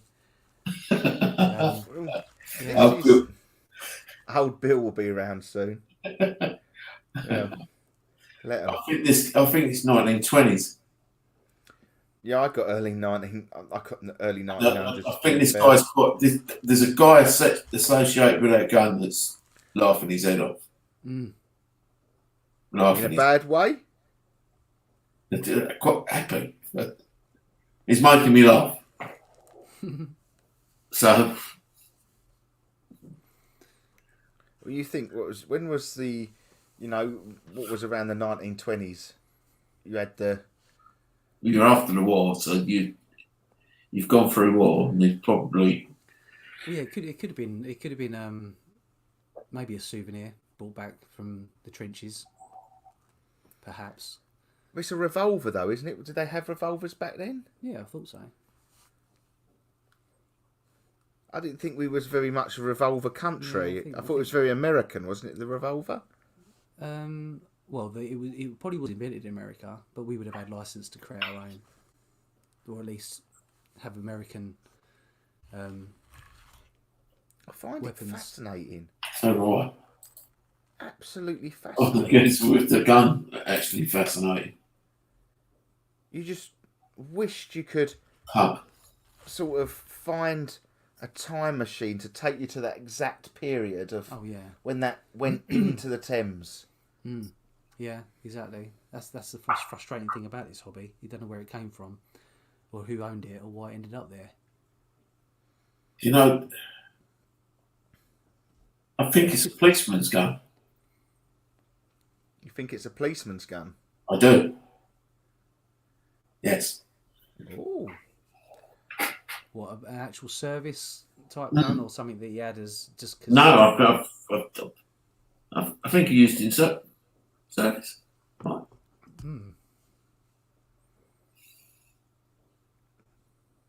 Yeah, in service. That'd be interesting. Yeah, I'm yet to find out what make and model is it, but there's quite a lot of people that are interested in guns, so there should be a way of identifying it, and if we can get an age to it as well and country of origin, that would help quite a lot. Could you get that from that? Oh yeah, definitely. Well, Really? I couldn't, but someone would. There'll be experts out there. They'll be able to at least narrow it down. You know, there'll probably be whatever gun that was. They'll probably say, well, yeah, that's definitely the shape of a, gun from whatever country. They'll definitely. I mean, you got these gun nerds. They love all that. Gun nerd. Gun nerd. Yeah, coin nerds. People can tell what a coin is from just like 3 letters. Yeah. There's a lot more to go on that. Policeman's gun. You feel that's a policeman's gun? Yeah, I do. Why it was chucked in there, I don't know. Because that's because we're laughing about it, but I don't get that side of it yet. Well, I'll leave it with you just for a second then. We'll stay on topic just for a minute. We won't change. The only problem I've got is I don't want my battery to run out. So I'm trying to get a cable across to us. And I can't. Just for a minute. If you want to see any of these finds come up, head on over to Sci-Fi's Thames Mud Lark, and all the videos are on YouTube. Does it And- plug away? I don't know. That's what I thought. While you're faffing around, I can get a plug in. You got to sell it though. You got to sell it. Not like a broadcast. Hello, what how do they find you? Well, on YouTube, Sci-Fi's Thames Mud Lark. We are out every weekend finding things as cool as this and cooler. I've got a video coming on Sunday, which has probably got my find of the year on it. I'm not going to give you any spoilers because I haven't told anyone apart from a few close friends. Yeah, really, really excellent find on Sunday, and it's a long one as well, 47-minute beast of a show. And the object I actually took it on the Antiques Roadshow as well, and they had a little look at it. Oh, I remember that. Yeah. I remember talking. I won't spoil it for everybody, but Yeah. Yeah, that was really cool doing that and talk to an expert. But yeah, we go out every weekend, Thames, rivers, like Russ mentioned earlier, a bit of gold panning once in a blue moon, and find all these treasures, do a bit of research, sometimes upcycling them, restoring them, and then maybe doing some artworks out of them. So yeah, it's a real crisis. there you go. That's right.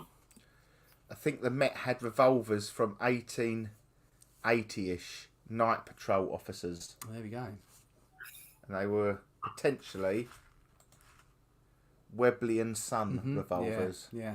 Okay. Well, that's cool. That's a good lead start. Yeah, I think it's brilliant. I do. I'm fascinated. I'm absolutely fascinated. I just need a bit more wire. That's all. Just to give me less. That's better. It's really, it's really weird. We're talking about the mud larking and a bit of just come up. It's appeared on my desk. What is it? It's that bit of Shrapnel. Oh right. Okay. shrapnel I found when we were mud. That's weird because I couldn't find it earlier. It's just appeared on my desk. There's something funny going on here. Oh, there we go. Just out of nowhere. Just fell out of the sky. Yeah, literally, just down there. Okay. Right, I'm going to hand this. I'm going to wrap this one back up. Give me my shooter. Give you your shooter. Hand that back over to you. So why did your friend give that to you? Because he didn't want it? Was it not a find that he would No, like? he didn't really say. He just said, "Oh, I suppose because it was in quite bad condition. He thought that I might be able to restore it because I do, sometimes do a good job of restoring things. I take time and work on things and get them back together. So he probably gave it to me thinking, oh, it's just going to sit in his drawer and not do much, whereas I might be able to restore it. So yeah, I don't think he felt.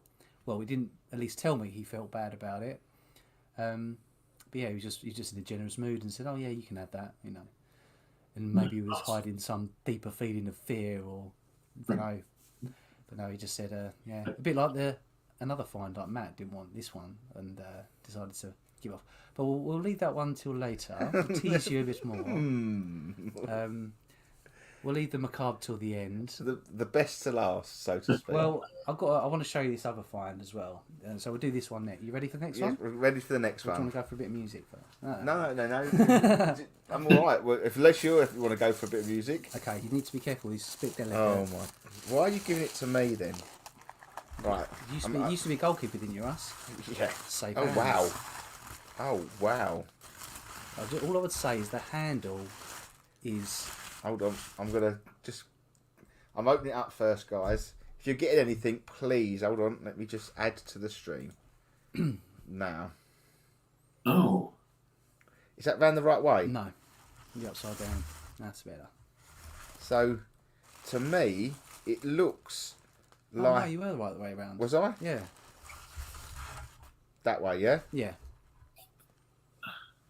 It looks like one of the old mugs, the old tankard, yeah. Yeah. Yeah, you're spot on there. You're spot on. And a few people that I've known have found them in the past. It's made of pewter, and yeah, obviously all the taverns and inns of old London town. Most people would have had their own tankard, and you see them hung up, didn't you, in the old pubs? All those old tankards. Well, everyone had their own tankard for a couple of reasons. Really, the main one was hygiene. They didn't really want to be slopping around in other people's, germs. Before they even really knew much about germs, because they didn't really know how colds and stuff were passed along. They probably realised that if you're in the same room as someone with an illness, you could probably get it. So then they realised obviously hygiene was important, and also a bit of a status thing as well. If you had your own mug, that meant you were somebody you could afford, a tankard. But what Russ has just discovered. There's a name on it. Can you see it? There's lots of information on there. Could I just get you to hold the phone while I put it? Yeah, so I've cleaned up the area where there's writing, and you can College? No. Wow. But yeah, the best thing about this is the inscription. There's love. No. How do you read all that then? With a magnifying glass. And something in it. No. There's no and. That's all the way around. Yeah, and there's a name on there as well. Bill? No. I can't see the first name, but I've memorised the rest. I know it's a bit hard for you guys to see, but all the way around the middle, there is writing. It's engraved. And the thing about this one, and many others, is when you turned up to the pub, the barmaid would say, all right. That's Sam. INGE, isn't it? INGE? I don't think so.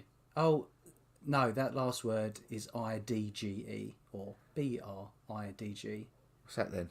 Bridge. So the inscription, if you want me to tell you. Go for it. So it starts on the other side. Yeah. So it starts off with something which might be. Oh, you can have a guess maybe. Maybe you can have a guess of what the first name is, but the surname is Bishop. And it says, so someone Bishop at ye white swan Bridge. at Holborn Bridge. Wow. and there was a tavern there called the White Swan, and it was a coaching inn from the 1600s. Wow. Wow. Yeah, that this is an exclusive and not been revealed on my YouTube channel yet. So you're getting exclusive here, guys. So That is amazing. yeah, so you got Mister or somebody Bishop, and I've got an inkling. I think I might just worked out what the first name is. It's very hard because what happens with pewter is it gets pest, and that's what those little bubbles are. When pewter's been in the ground a long time, it gets pest build up, and you can't get it off. It's almost like having acne on your skin.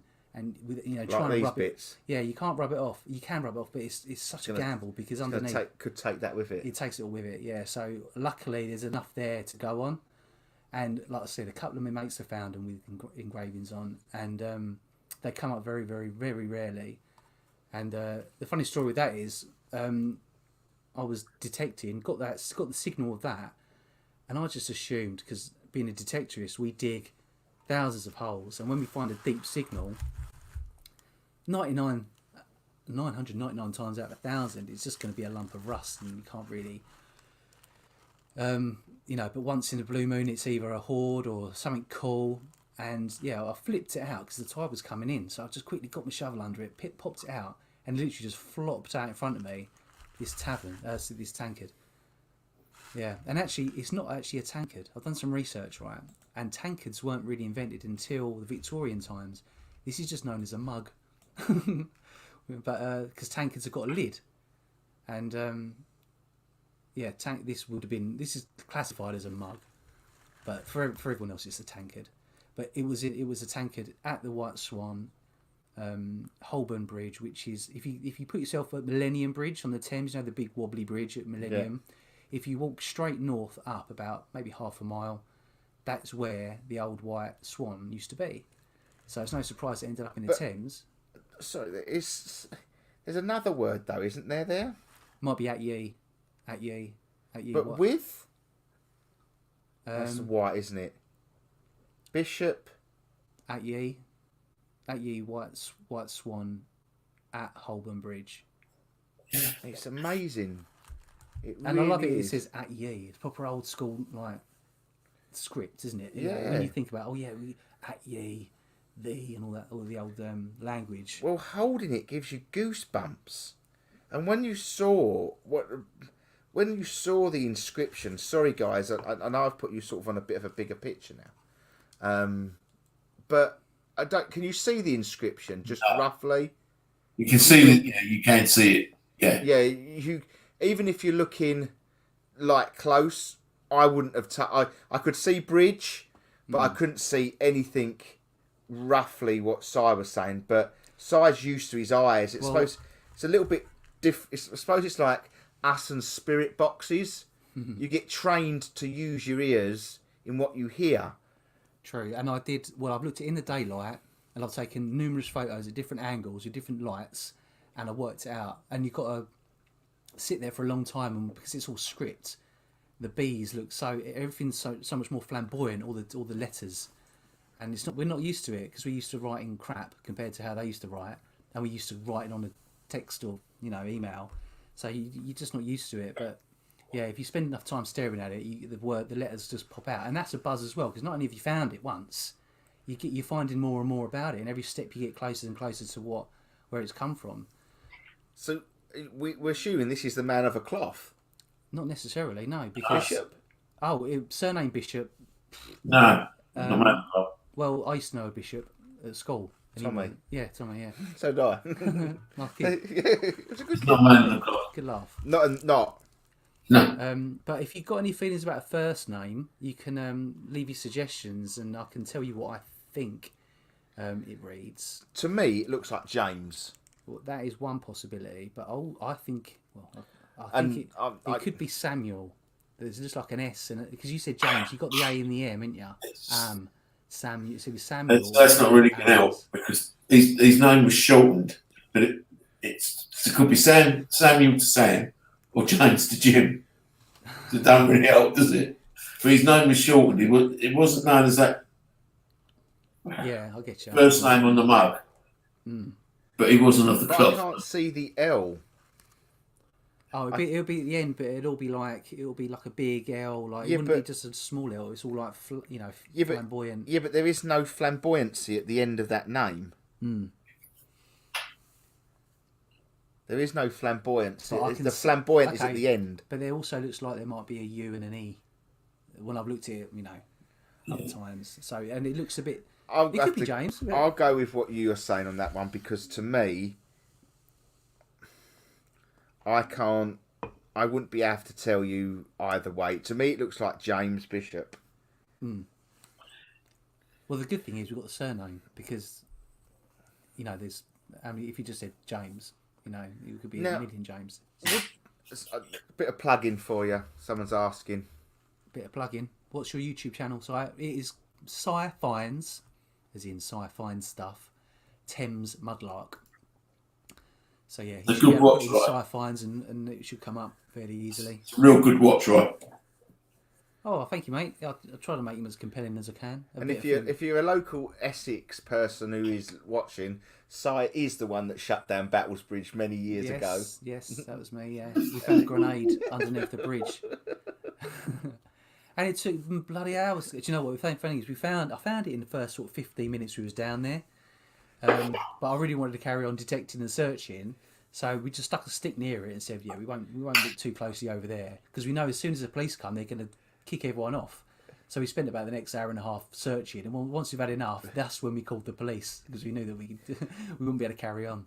But yeah, it took pretty much out the whole day for most of the antique people that were or anybody trying to cross that area, that bridge. The funny thing was, that day I was due to come with you, but I had an event that evening. Right. Good job I never come because I wouldn't have been able to leave No, you wouldn't. because I've had to see everything going on.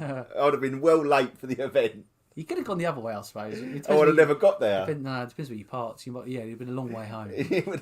Definitely, I would have had to go home, get the stuff, then come back that way. Yeah. It just took ages. But no, this is probably one of the most fascinating finds that tonight you've put in front of us. I know we've had a gun, but that is just would something like this with their name engraved, would that mean that they would have had a bit of money behind them? I think so. Yeah. I mean, beer was available for everyone. Beer wasn't an exclusive item. However, certain places there would have been certain inns and taverns where you would probably have had to have some sort of pedigree to get in and drink there. And not everyone could afford their own tankard, especially to have it engraved as well. So they were probably a local person, maybe a merchant, someone with a bit of money behind them. Maybe not uber rich, but comfortable enough to have their own tankard made. And yeah, you're right. Probably had a bit of money, bit of wealth. Obviously, they were local to that place, and it was a coaching inn as well. So it was a big one. So there's lots of activity going on there. Probably lots of business and stuff like that. And what better to show off than have your own fancy tankard as well as everything else he probably had. Probably had his own table. And see that line there? Mm-hmm. Is that the ridge where this bit would have been tucked in? I'm not too sure because I'm not sure if that carries on underneath. I think there might be decoration. The base of it is missing. What I thought originally was that might have been a ridge where it held the bottom, but I think the bottom was soldered to this bottom area there. But when it's been flattened, however it got flattened, someone stamped on it or it got crushed in the rubbish. That's obviously popped off, and over time it's lost. But no, that ridge is just a decorative ridge. It might have been part of maybe they made it with two pieces of metal or something like that, and it was fused together. Not entirely sure, but it's either decoration or part of the mould process it was made from. But the handle's beautiful though, isn't it? Look at that big sort of teardrop kind of bottom to it as well. It feels like it's come from money. It's good. I do feel like it's come from money. It feels very flamboyant for the age. Do you know what I mean? Well, the Georgians and it isn't were small. No, it's a big old quart or probably of. Well, I've got a tankard probably above your head. See it? Oh yeah. But that swamps that. Well, it's flat, so if you was to put that round, still though, it swamps that. It does That's look wide. huge. That is more than a pint. Well, we could try and fill it up, but there's no bottom to it, so it'll fall out. Yeah. Keep going. No, it's still... So, if you when you say you would look at restaurating this, would that mean trying to open it up? Well, I thought about that, and I'm worried that if I do try and return it to its shape, because you're right, because it's so heavy and so thick, you could do more damage than is already there. Plus, what benefit is it going to be round? It stands up anyway. You can just prop it up. So for display purposes, it does sit up. So really, it doesn't really need to be, and it's old pewter, it's going to be fragile.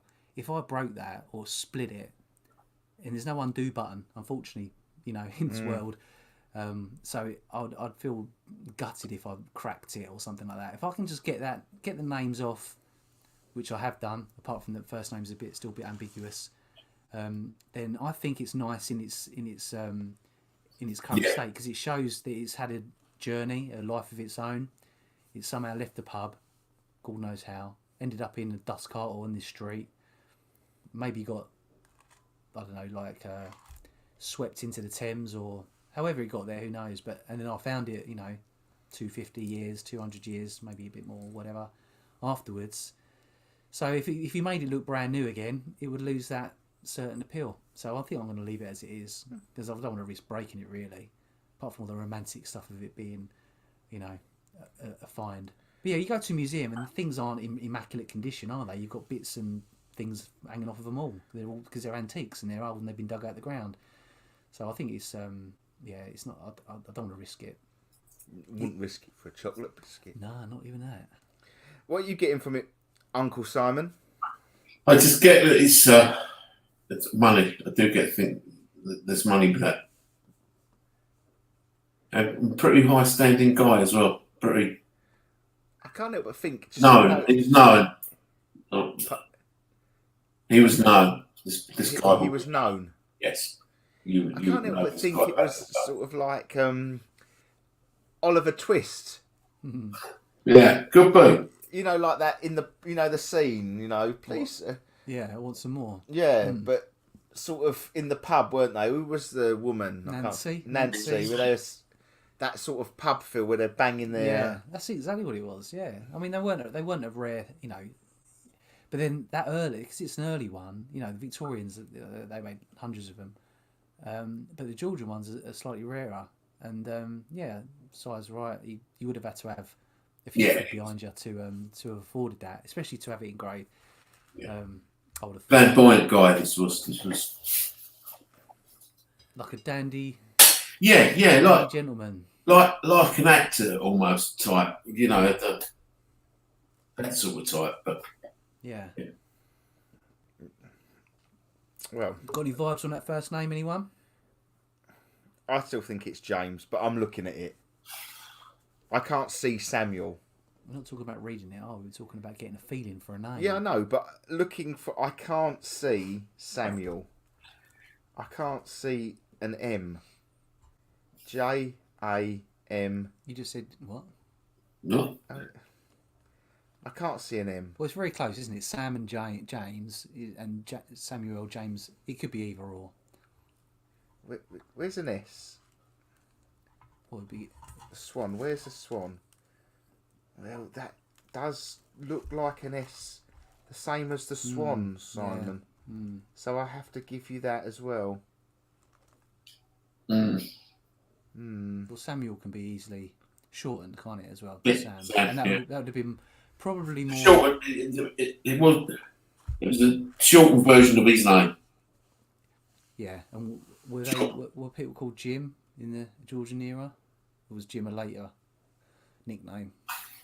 Sam. I just can't see the flamboyant L. Yeah, well, it might be that's it could be under that pest. Who knows? That is weird.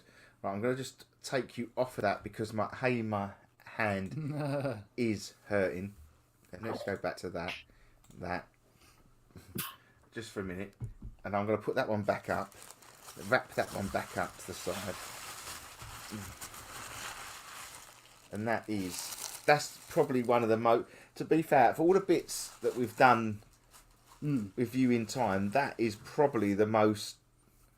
I know we've done a séance. I'd love to try and do a séance with that. Yeah. Do it. But I could. The thing is, I'd have to put it in.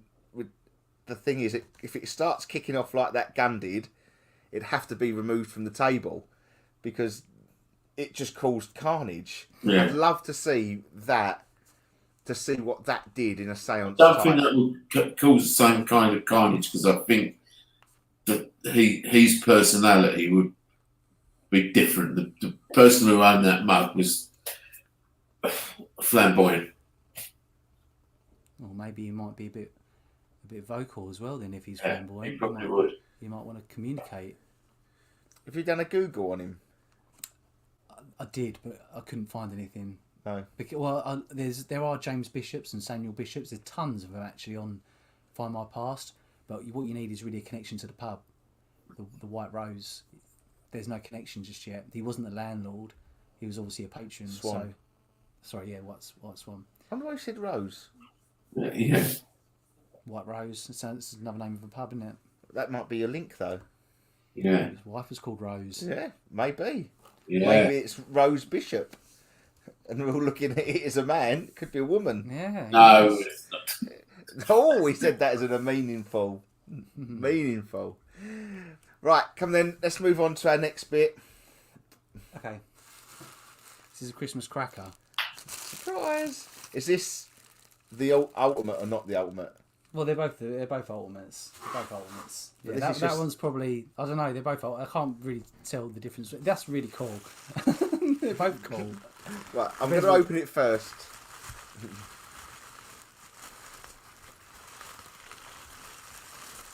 That's very. What's it? Asthma? Is it? So that. Oh, ASMR. Yeah. Oh my god! Holy shit! Well, I cleaned it for you, mate. It's all right. You can touch it. it's unbelievable. It's wet. Yeah, I cleaned it. Just cleaned it before I left. Literally like half an hour. It still had mud on it. It's a fresh find. Really? You can describe Hold what on. it is. Yeah, but I'm good. I want to build it up because they can't see it. So the absolute, Okay. I'll leave it in your professional hands. Right, hold on. Let me add the close-up cam. Add to stream. Then I want to do that, don't I? Then I drop that into there, like so. That turns that round, and then you get that. Oh, wow. So we all know what this is then.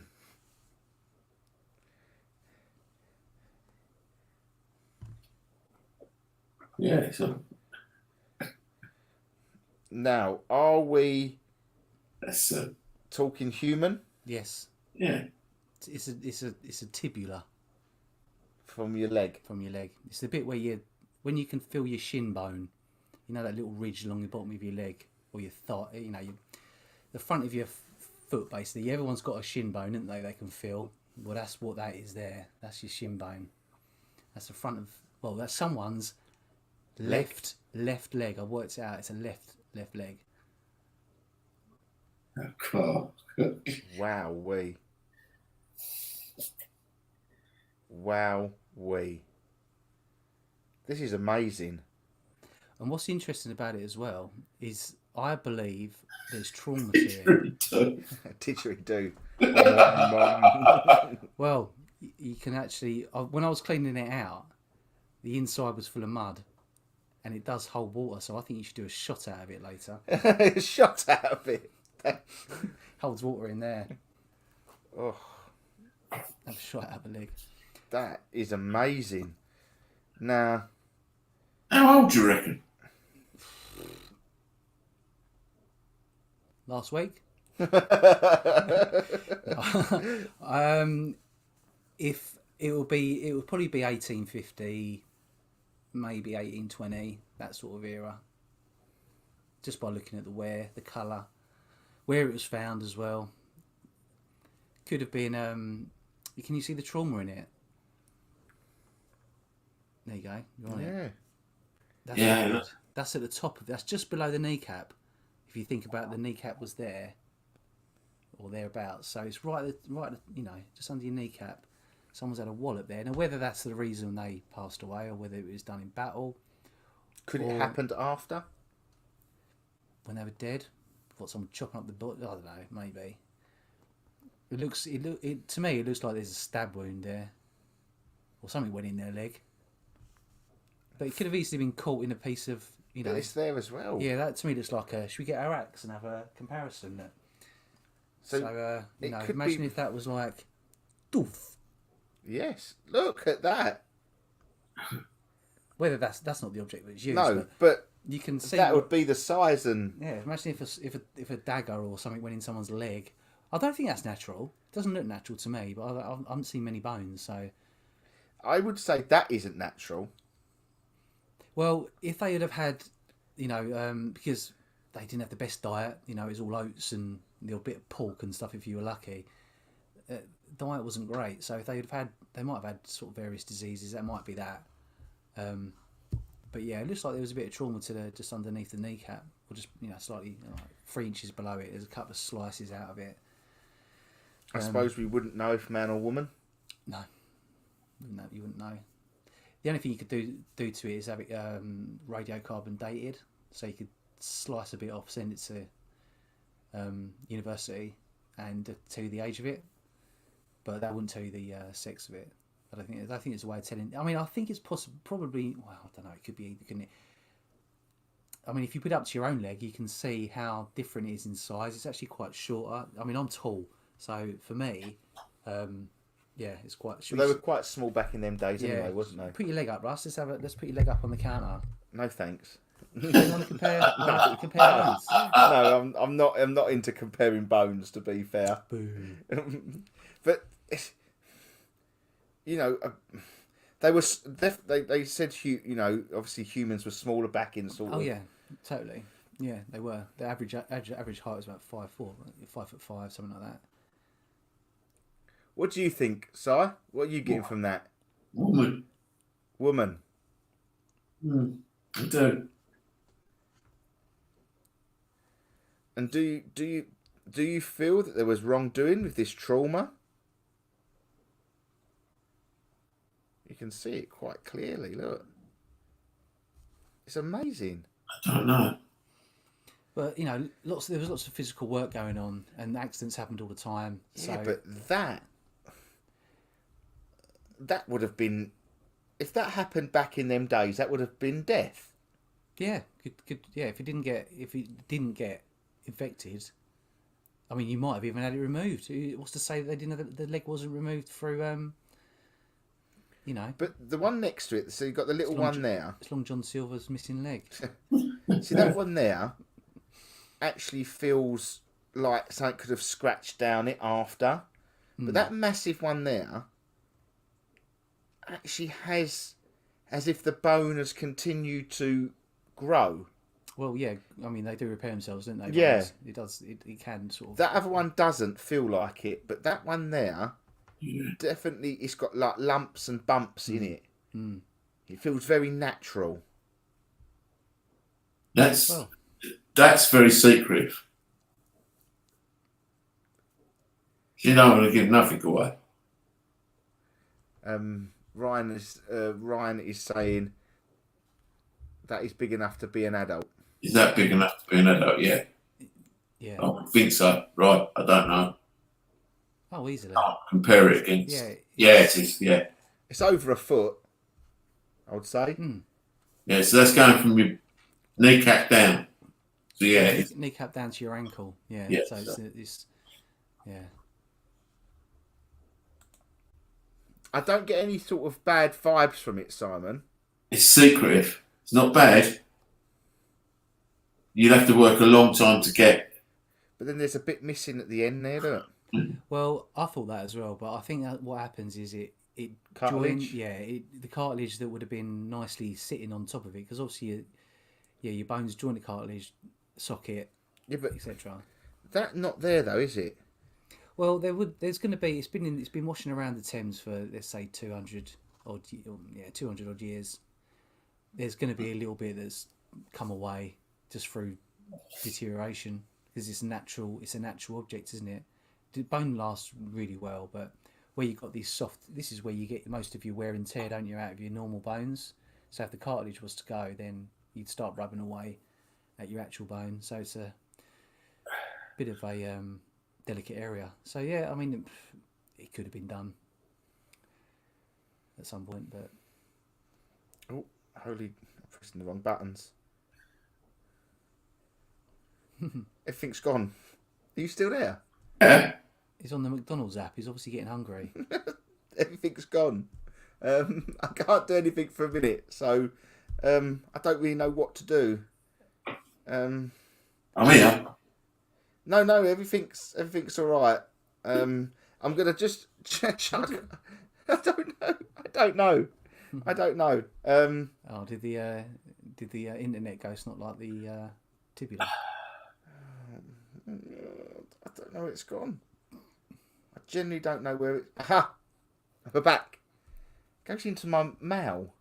Yeah, that was human error that time. Not, That was human not ghost error. Yeah. Lady of the night.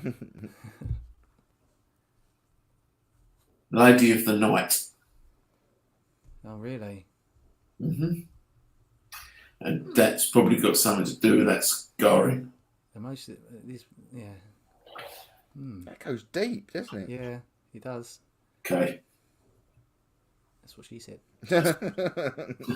Yeah, a few times, by the way. Yeah, these legs are obviously up in the air most of the time. We are past the watershed. So, do you think that it was murder? Jack the Ripper. Yeah, Jack the Ripper sort of style, or No, it's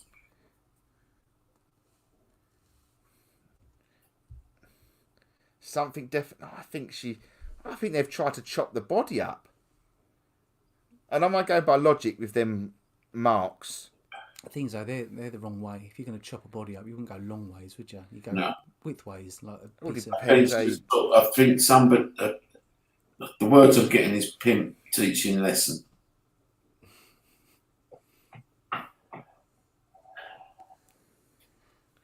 I think that scar there, or that. Pimp teaching lesson. So what? As in, She what way? She was taking the money. And they killed her, murdered her. I don't think he killed her. No, I don't think that killed her. I don't think that scar killed her. That injury. No. How did she end up in the Thames? I've got more than I thought I was going to get off of her. The bodies of this age that we find from this area, a lot of them were prisoners on the prison hulks. When the prisons were full in London, and there was a lot of prisoners because they locked you up for very small misdemeanors. If you stole a loaf of bread, you were going in prison for however long they felt. Yeah, they didn't take they did take prisoners, but you know what I mean. The sentences often were outweighed the crime, and the poor souls who were on these prison hulks. The hygiene was minimal. It was mainly men, but there also were a few women and children as well. And when they did die, very often they didn't have, because they were stealing and stuff like that, they weren't greatly missed. So the story goes that the government would pay the owners of the hulks, or however it worked, to look after so many people. And if they started dying because there was an outbreak of cholera or something like that, they would get less money. So they didn't always tell the authorities that the bodies or the people had died, and so they got rid of the bodies by the ways, burying them, whatever, or just getting rid of them, and then still claiming the money back. But regardless of that, they weren't always given the dignity that they desired. But yeah, prison hulks was quite, a lot of these bones have come off there. So you got gifted that.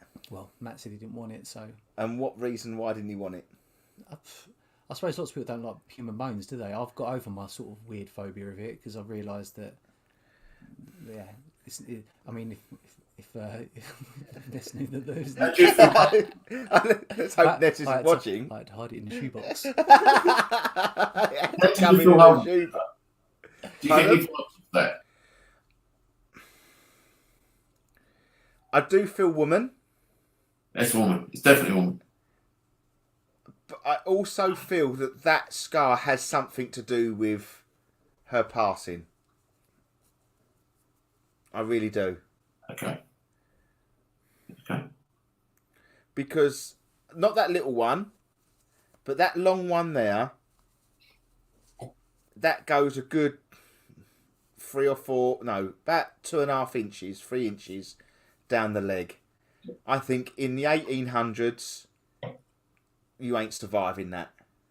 Well, not if it goes that deep, because you probably would have you bled a lot, wouldn't you? I think it's either, as you say, Simon, some sort of lesson being taught and then thrown into the Thames. But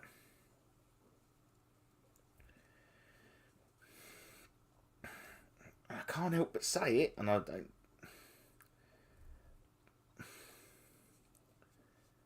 But I feel like there's a royal connection to it as well. Wow. I feel a very royal connection to it. And when I say royal, I don't mean it's anything to do with the monarchy at that time, but either very close to, the palaces or anything like that. Very odd. Mm. Very odd and very strange. Mm. It'd be a nice weapon, wouldn't it? Yeah, also a good shot glass. Yeah. Chug. No, I don't fancy. I don't think I fancy drinking out of it. Thank you. But I still think that a lot of people would get EBGBs from that. Yeah. No, I when I first found skulls and stuff like that, I was like, I could pick them up, but I thought I don't really want to take it with me. But when you look at the surroundings and you think, oh, it's just gonna, it's interesting to appreciate. I think. Yeah. To sort of, actually have, an affinity with these people and think, yeah, does it deserve to be in the mud, or does it deserve to be like respected, talked about? Yeah, I think a bit of respect to it. Yeah, exactly. So, it's not everyone's cup of tea, but then other people are quite happy to have that in their lives. Lockers. Yeah, in their lockers. Exactly. Which brings me on to the next one. The last find. We've saved the best for last, potentially. Well, if you like trauma, this is going to go up another notch. And if you like bones, we're going up another notch. And when I say notch... Oh, my God. that's a nervous one. Hold on. I'll hold it up first, because it looks like a piece of a skull. Yeah. Let me go on to that cam. Is it that one? Where's the one I want? And that dropped into there.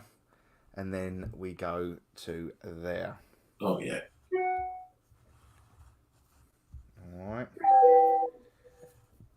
All the emails are going now.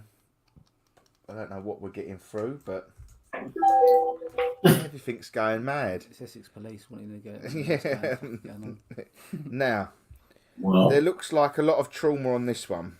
Yeah, there's some of it is natural because where it's been rolling around, nothing will be perfect after having rolled around the Thames for a while. But bone, as we know, is still quite strong, and if it doesn't get messed with too much, it's not gonna break. But the fact that's probably the front cortex, is it, of the head? You got I think you might have a bit of an eyebrow somewhere. But it's weird. It's like, obviously, yeah. This gives me more EBGBs than that foot. leg. Well, yeah, sorry, leg. This freaks me out. Have you ever touched a human skull before? Yeah, I've got a full one. Oh, okay then. So yeah, you're a veteran. But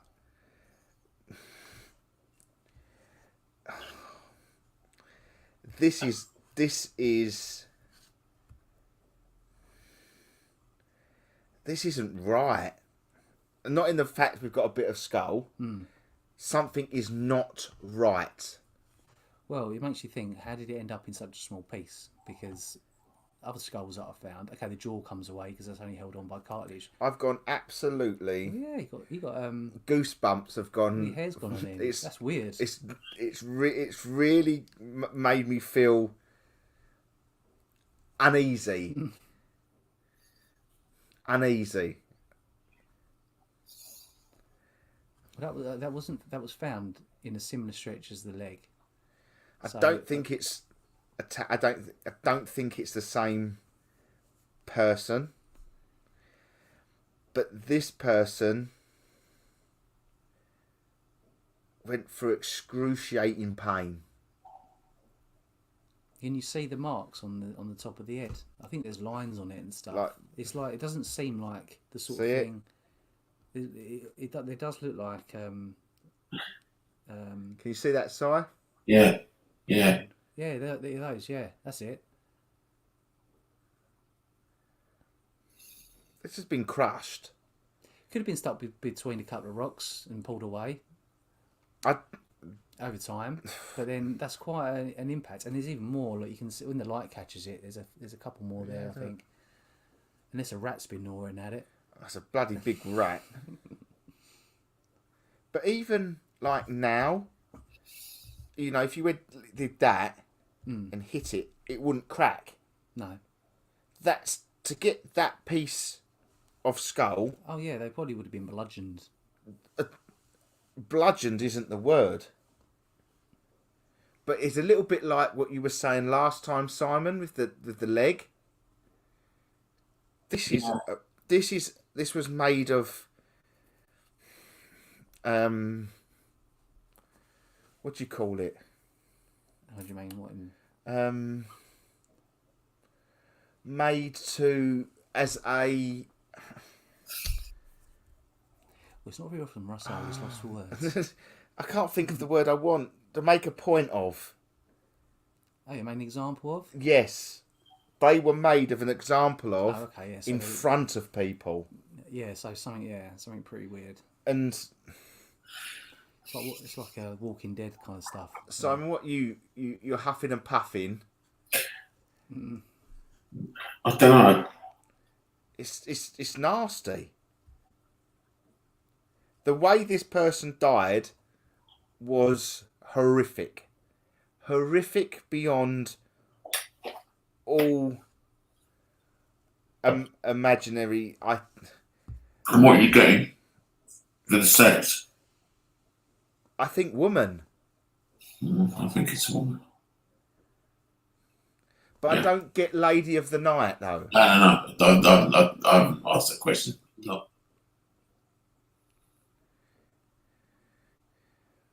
I just. So I don't it's think just it's old. continuous. No, I don't. I don't think it's as old. I don't think you're going as far back as the other one. No, I think we're early 1900s. 20s, again, around the gun sort of time. But it was horrific. Whatever it was two people. Two people did it. One held her head. While I don't quite know how it sits, but it feels like it wants to go like that. What, you mean you don't know which way around it is? Yeah. I think that's the let's have a look. I thought I saw. Yeah, I think that might be the. Hold on, where am I? Yeah, that's the sort of bit I had it. Yeah, I can't remember either. That's the top, I think. Yeah, I sort of had it. Yeah, sort of either like that. That could be. Or like that. I'm not sure that is there. That's part of the eyebrow. That's too small for the eye socket. Yeah, that's roughly the top. Could be the bridge of the nose. Like that. Yeah. But it was hit with force. Oh yeah, it was. There's not many things that I would not turn away, but I don't think I'd want this in my house. No, it's been in my house, and it's where I left it. She's in the warm. She's in the warm, but she's got some. She's got a story to tell. Yeah. I think this part would have to be done as a séance. Yeah. I think we need to speak to Mr. J. I thought we should take it with us tomorrow night, Russ. No. Put it around the table and have a go. No, I don't. I need that to be controlled because I think this could be even worse. She's only going to tell you what's happened to her. That's all she wants to do. But I think there's anger there, Simon. Yeah, we're just going to be angry against. But I don't think. To be fair, I don't think she's all cracked up to be nicey in this either. We found quite a few skulls when we went to Dead Man's Island as well, which is a good video. Let's go and check it out. But they were there because they were dead, wasn't they? They got thrown overboard. Well, they died on board and then they got buried on the island because they were either trying to hide their deaths or they decided that was just a convenient place to bury them. No one was going to go there. But now, since the tides have risen, it's cutting away at the banks and the coffins have been exposed. And there's rumours about, how they ended up there, as in, was it done unofficially? Because it was all sort of government stuff, really. They should have been put in a proper graveyard at a church and a ceremony, but whether they just got thrown in a coffin, buried and forgotten about because to their eyes they were scum of the earth, so they didn't deserve any proper goodbye. Now, is this the same as that? Did this person die on board a prison hulk? No. Or no. That wasn't necessarily.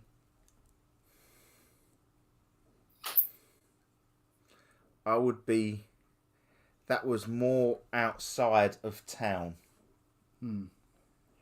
That's come up river. okay. So that's 10 o'clock. Lights go off at 10 o'clock. Lights just went out in the studio. Yeah, that comes up river. Okay. Well, so you think it's someone who's foreign? You mean someone's coming from the... No, like...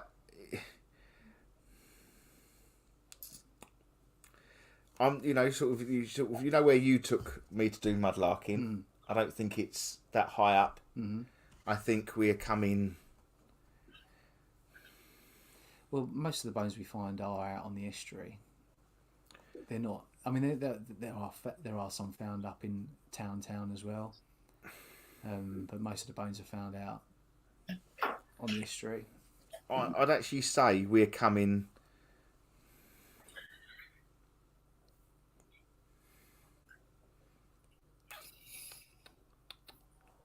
Woolwich way.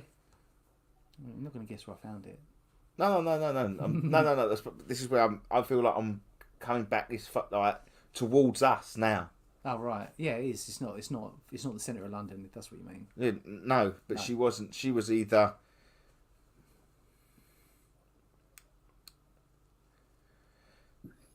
She could even be based in Essex way. That far down, it's gone up river. Yeah. Oh, gotcha. Right. Well, it was found out in the estuary, so... That freaks me out. That freaks me out beyond all shadow of doubt, that one. It doesn't bother me. Does me. That bit does freak me out.